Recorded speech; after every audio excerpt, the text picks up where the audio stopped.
নমস্কার বন্ধুরা, সবাই কেমন আছো? আশা করি সবাই ভালোই আছো, সুস্থই আছো।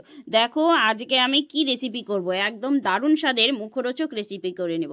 তো আমার ছেলের তো শরীরটা ভালো ছিল না, সর্দি কাশি জ্বর, তার জন্য মুখে রুচি হওয়ার জন্য আমি আজকে একটা বাটা রেসিপি করে নিলাম। তার সঙ্গে দেখো আরও আছে মিষ্টি কুমড়া, ফুলকপি, সব রেসিপি আছে। ফুলকপির পাতাগুলো ডাটার থেকে আমি ছাড়িয়ে নিচ্ছিলাম। প্রথমে ছাড়িয়ে জলের মধ্যে দিয়ে দিচ্ছিলাম, জলে আমি ভিজিয়ে রাখবো কিছুক্ষণ। দেখো ফুলকপির পাতাগুলো আমি সুন্দর করে সবগুলো ছাড়িয়ে নিয়েছি। তার সঙ্গে নিয়েছি দেখো কাঁচা লঙ্কা, রসুন গোটা নিয়েছি দুটো, আর রসুন একটাও ছুলে নিয়েছি। আর তার সঙ্গে আরও দুটো রসুনও আমি ছুলে নেব, আর 3টে রসুন আমি একসঙ্গে ছুলে দেব। দেখো পাতাগুলো আস্তে আস্তে করে সব ছাড়ানো আমার হয়ে গেল। তারপরে আমি রসুনগুলো ছাড়িয়ে নিচ্ছি একে একে করে সুন্দর করে। আর কাঁচা লঙ্কা একটু বেশি নিয়েছি বন্ধুরা, কাঁচা লঙ্কা ঝাল ঝাল করে মুখরোচক করবার জন্য। আর দেখো ভালো করে আমি জলের মধ্যে ভিজিয়ে নিলাম, ভিজিয়ে নিয়ে তারপরে আবার কলের নিচে নিয়ে জলের মধ্যে 3-4 বার করে আমি পাতাগুলো ভালো করে ধুয়ে নিলাম, যাতে কোনো ধুলোবালি পোকামাকড় কিছু না থাকে। তারপরে এনে আমি গ্যাসের ওভেনে গাবলার মধ্যে জল দিয়ে আমি ভালো করে পাতাটা করে নিলাম, সেদ্ধ করে নিলাম একটু, যাতে সবুজ সেটা গন্ধটা চলে যায়। তারপরে দেখো গ্যাসের মধ্যে আমি এই যে একটু ভাপিয়ে নিলাম। দেখো কালারটা কি সুন্দর লাগছে না, একদম সবুজ কালার লাগছে। এখন পাতাটা আমি জলের থেকে উঠিয়ে নেব।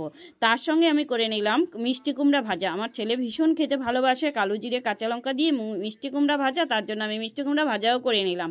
তারপরে শুকনো তাওয়াতে আমি কালো জিরে বেটে নিলাম। তারপর কড়াই বসিয়ে দিলাম, কড়াই বসিয়ে দিয়ে দেখো আমি তেল দিয়ে দিলাম। তেলের মধ্যে আমি প্রথমে কাঁচা লঙ্কা আর রসুন বাটাটা ভেজে নিলাম, ভেজে নিয়ে তারপর আমি তেলের মধ্যে দিয়ে দিলাম এই পাতা বাটাটা। দেখো পাতার সঙ্গে কালো জিরেও বেটে নিয়েছি একসঙ্গে, ভালো করে ভেজে উঠিয়ে নিয়ে দেখো একটা শুকনো লঙ্কা পোড়া দিয়ে তারপর পাতার উপর দিয়ে দিলাম। তারপরে দিয়ে দিলাম কাঁচা তেল, সেই টেস্টি আর মুখরোচক। তারপরে এখন হবে এই তো খাওয়া দাওয়া। তারপরে গরম গরম ভাতের সাথে পরিবেশন। তারপরে দেখো আমি করে নেব আজকে এই ফুলকপিরই রেসিপি। তো ফুলকপি দিয়ে রাত্রে আমরা রুটি দিয়ে খাবো, রুটি, পরোটা, লুচি সব কিছুর সঙ্গে এইরকম একটা রেসিপি হলে মুখের স্বাদ অনেকটাই বাড়িয়ে দেয়। তো বন্ধুরা দেখো এখন আমি রানীডাঙ্গার লোকাল ফুলকপি নিয়ে নিয়েছি কতগুলো, তার সঙ্গে নিয়েছি আলু, কাঁচা লঙ্কা। দেখো একদম ঝাল ঝাল করে আমি করব। দেখো ফুলকপিগুলো একদম ছোট ছোট করে সুন্দর করে কেটে নিয়েছি। তার সঙ্গে নিয়েছি দেখো আলু ছোট ছোট করে কেটে নিয়েছি। আর এই যে এগুলো এগুলো কিন্তু আমরা ফেলবো না, এগুলো পাতা বাটা আর হলো ওই যে ডাটা দিয়ে চচ্চড়ি। আজকে আমরা করব ডাটা দিয়েও চচ্চড়ি।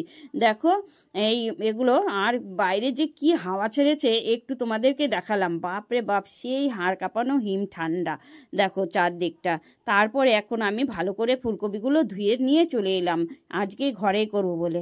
দেখো ঘরে এখন আমি এক কড়াই জল বসিয়ে দিলাম, জলটা গরম হয়ে গেছে।